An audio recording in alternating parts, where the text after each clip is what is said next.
সবাইকে ম্যাথ মাস্তি ত্যাট ম্যাথ চ্যানেলের পক্ষ থেকে জানাই আন্তরিক শুভেচ্ছা। আমরা খুব আনন্দের সাথে জানাচ্ছি যে এই চ্যানেল ত্রিপুরা ট্যাট 1 এবং ট্যাট 2 অঙ্কের উপর ফ্রি কোর্স এবং পেইড কোর্সের লিঙ্ক ভিডিওর ডেসক্রিপশনে দিয়ে দিয়েছি। তোমরা তোমাদের সুবিধা মতো লিঙ্ক সিলেক্ট করে স্টাডি করতে পারো। সবাইকে চ্যানেলের পক্ষ থেকে শুভেচ্ছা জানিয়ে আজকের আলোচনা শুরু করতে যাচ্ছি। আমরা আজকে যেটা আলোচনা করব সেটা হচ্ছে, আমরা প্রতিবারই যখন ট্যাট পরীক্ষায় বসি তখন আমাদের স্কোর 70 থেকে 89-এর মধ্যে আটকে যায়। কেন আমরা সফলতার সাথে ট্যাট পরীক্ষায় উত্তীর্ণ হয়ে বেরিয়ে আসতে পারি না? আমরা কঠোর পরিশ্রম করার পরেও আমরা সেই সফলতার মুখ আমরা দেখতে কেন পাই না, সেই বিষয়ে আমি আলোচনা করব। আসলে ট্যাট পরীক্ষার্থীদের জন্য যে পরীক্ষা হয় সেখানে একটা চক্রব্যূহের মতো রচনা করা হয়, যেটা কুরুক্ষেত্রের যুদ্ধে অভিমন্যুকে পরাস্ত করার জন্য দ্রোণাচার্য যে চক্রব্যূহটা রচনা করেছিলেন, সেই রকমই অনেকটা বলতে গেলে অভিমন্যু পরাক্রমশালী যোদ্ধা ছিলেন, সমস্ত বিষয়ে পারদর্শী ছিলেন। তারপরেও দ্রোণাচার্যের চক্রব্যূহে সে পরাস্ত হয়েছিল। তার একটাই কারণ ছিল, সে চক্রব্যূহে প্রবেশ করার পথ জানত, কিন্তু কিভাবে চক্রব্যূহ থেকে বেরিয়ে আসতে হয় সেই বিষয়ে তার জানা ছিল না। এই একটা বিষয়ে জানা না থাকার জন্য কুরুক্ষেত্রের যুদ্ধে সে পরাস্ত হয়েছিল।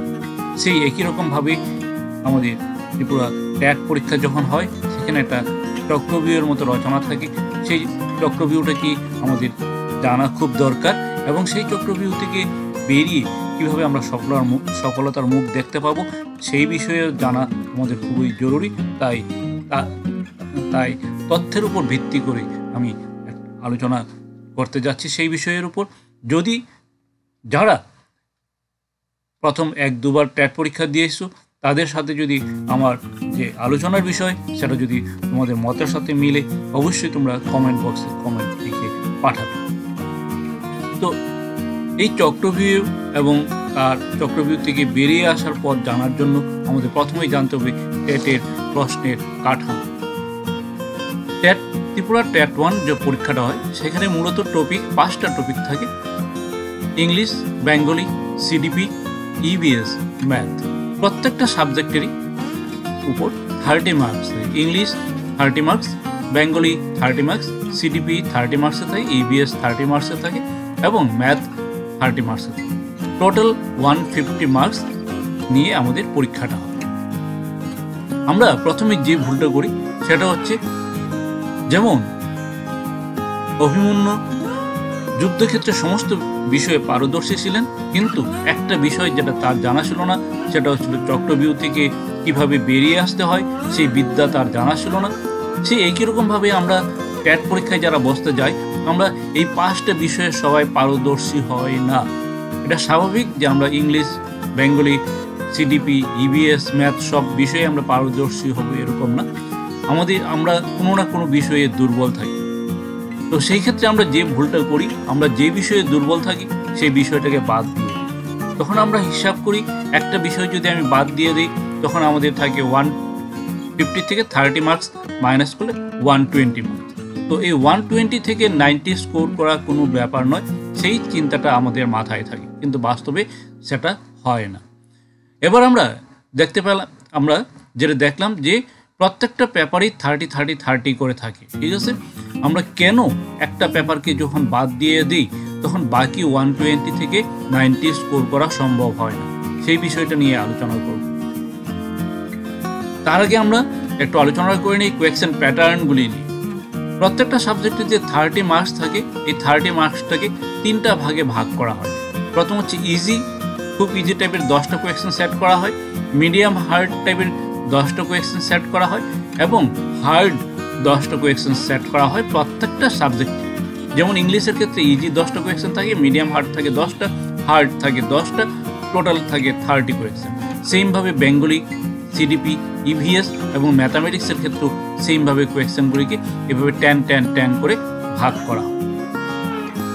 এবার যদি আমরা অভিমন্যুর মতো প্রিপারেশন নিতে গিয়ে অভিমন্যুর মতো যদি আমরা কোনো একটা বিষয়, যেমন অভিমন্যু যেমন চক্রব্যূহ থেকে বেরিয়ে আসার তার বিদ্যাটা জানা ছিল না, সেইভাবেই আমরা যদি মনে করি যে আমি একটা বিষয়কে ছেড়ে দেব, আমি একটা বিষয়ে খুব দুর্বল সেই বিষয়টা আমি ছেড়ে দিই, তখন আমাদের কি হয়? তখন সেই ক্ষেত্রে আমরা দেখা যায় যে আমি সাপোজ আমি ম্যাথে খুব উইক, আমি ভাবলাম ইংলিশ, বেঙ্গলি, সিডিপি, ইবিএস এই 4টা সাবজেক্টের 120 মার্কস থাকবে, সেখান থেকে 90 স্কোর করবো, কিন্তু বাস্তবে এটা সম্ভব হয় না। কেন? সেই বিষয়টা আমি তুলে ধরব। এবার যদি আমি ম্যাথে খুব উইক হই, তাহলে আমি ম্যাথ সাবজেক্টটাকে বাদ দিয়ে দিলাম। যদি বাদ দিয়ে দিই, তাহলে আমাদের ম্যাথের easy 10, medium hard 10, hard 10, that means 30 marks আমার প্রিপারেশন থেকে টোটালি 30 মার্কস চলে গেল। বাকি রয়ে গেল 120। এই 120 থেকে আমরা যখন প্রিপারেশন নেই, তখন আমাদের কি হয় যে প্রথম ইজি ইংলিশের ইজি কোয়েকশন থাকে 10টা, বেঙ্গলির ইজি কোয়েকশন থাকে 10টা, সিডিপির 10টা ইজি কোয়েকশন থাকে, ইবিএসের 10টা ইজি কোয়েকশন থাকে। এই 40 কোয়েকশনের মধ্যে আমরা 40 স্কোর করে নিতে পারি। দ্যাট মিনস আমার যদি অভিমন্যু নামে আমরা একজনকে পরীক্ষার্থী নিলাম, সে যদি এইভাবে প্রিপারেশন নেয় যে তার ম্যাথটাকে সে বাদ দিয়ে দিল, বাকি 4টা সাবজেক্ট নিয়ে সে প্রিপারেশন, এক্ষেত্রে কি হলো, প্রথম ইজি প্রত্যেকটা সাবজেক্টের যে 10টা করে ইজি কোয়েকশন ছিল, সে 40তে 40 ইজিলি স্কোর করতে পারে, তাহলে তার স্কোর হলো 40। এবার নেক্সট হচ্ছে মিডিয়াম হার্ড যে 10 10 10 করে 4টা সাবজেক্টে 40 মার্কস থাকবে। এখান থেকে যেহেতু মিডিয়াম হার্ড, কোনো না কোনো সাবজেক্টে তার কোনো প্রশ্ন আরেকটু বেশি হার্ড হতে পারে, বাই দ্য ওয়ে। তো ওইভাবে যখন হয়, তখন আমাদের এই মিডিয়াম হার্ডের থেকে 40 থেকে আমরা 30টা কোয়েকশন আনসার করার সম্ভাবনা আমাদের খুব প্রবল থাকে। এর বেশি যাওয়া একটু টাফ হয়ে যায়। এবার বাকি রয়ে গেল হার্ড। এই হার্ড কোয়েকশনগুলি এমনভাবে সেট করা থাকে 10টা করে, এগুলি যে সাবজেক্টেরই, যেমন ইংলিশের সাবজেক্টের কোনো মানে ইংলিশ বিষয়ে বিশদ জ্ঞান রয়েছে যাদের, সেও যখন ইংলিশ বিষয়ে পরীক্ষা দেবে, তখন এই 10টা কোয়েকশনও তার কাছে খুব মানে 10টা আনসার তার কাছে করা সম্ভব হয় না। বেঙ্গলিতে যদি খুবই পারদর্শী কেউ থাকে, তারও বেঙ্গলিতে এই হার্ড 10টার মধ্যে 10টা আনসার করা খুব কঠিন ব্যাপার হয়ে দাঁড়ায়। তো এইভাবে গড়ে যখন আমরা দেখি, তখন কোনো এক ব্যক্তি তো ইংলিশ, বেঙ্গলি, সিডিপি, ইবিএস সব 4টাতে পারদর্শী হয়ে ওঠে না।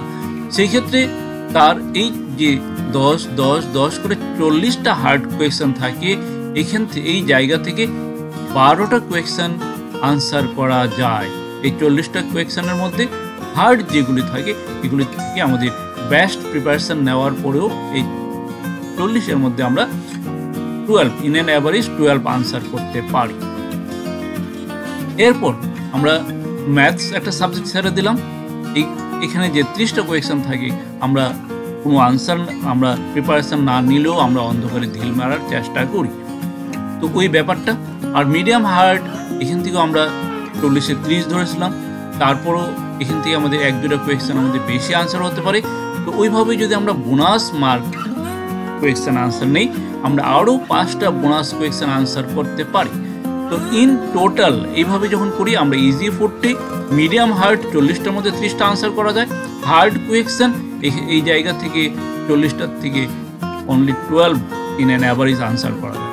আর বোনাস হিসাবে আমরা বাকি যে অন্ধকারে ঢিল মারি বা বাকি জায়গাগুলি থেকে 5টা আনসার আমরা করতে পারি।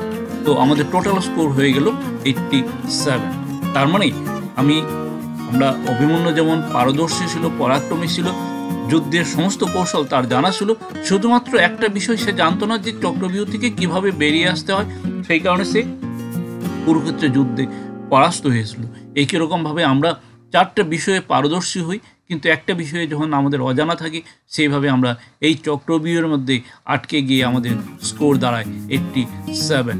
আর 3 মার্কসের জন্য আমরা এই ট্যাট পরীক্ষার যে চক্রব্যূহ, সেই চক্রব্যূহকে ভেঙে আমরা উত্তীর্ণ হয়ে সফলতা অর্জন করতে পারি না। তো আমি তথ্যের সাথে তোমাদের দেখালাম কিভাবে যে ট্যাটের চক্রব্যূহটা রচনা করা থাকে, সেই চক্রব্যূহে আমরা বারবার কেন আটকে যাই, কেন আমাদের স্কোর 70 to 89-এর মধ্যে গিয়ে আমরা আটকে যাই, আমরা উত্তীর্ণ হতে পারি না, আমরা সফলতার মুখ দেখতে পারি না। 87 যখন আমরা স্কোর করি, খুব আমাদের মনে ব্যথা হয় যে আর 3টা মার্কসের জন্য আমরা উত্তীর্ণ হতে পারলাম না।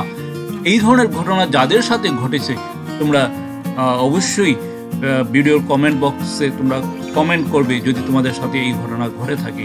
তোমরা যদি এরকম এই চক্রবীরের যদি তোমরা শিকার হয়ে থাকো, তাহলে আমাদের কি করতে হবে? আমাদের করণীয় হচ্ছে আমরা এখানে এই ট্যাট পরীক্ষার জন্য কোনো বিষয় আমরা বাদ দিতে পারবো না বা বাদ দেওয়া যাবে না। 5টা বিষয়ের 5টা সাবজেক্টে পড়াশোনা করতে হবে, 5টা বিষয়ই পারদর্শী হয়ে উঠতে হবে। তো অর্জুনের মতো হতে হবে। অর্জুন যেমন যুদ্ধক্ষেত্রে সমস্ত বিদ্যায় পারদর্শী ছিল, সে চক্রব্যূহ ধুঁকতেও জানতো, চক্রব্যূহ ভেদ করতেও জানতো, সেই অর্জুনের মতো হতে হবে। এই ট্যাট পরীক্ষা উত্তীর্ণ হতে গেলে 5টা সাবজেক্ট নিয়ে স্টাডি করতে হবে, 5টা সাবজেক্টে সমানভাবে পরিশ্রম করতে হবে, তখনই ট্যাট পরীক্ষায় তোমরা সফলতা অর্জন করতে পারবে। এই হচ্ছিল যে ট্যাটের চক্রব্যূহ এবং এই চক্রব্যূহ থেকে কীভাবে বেরিয়ে আসতে পারবে। তো এই কথাগুলি বলে আমি আমার কথা বলা এখানেই শেষ করলাম। ধন্যবাদ সবাই।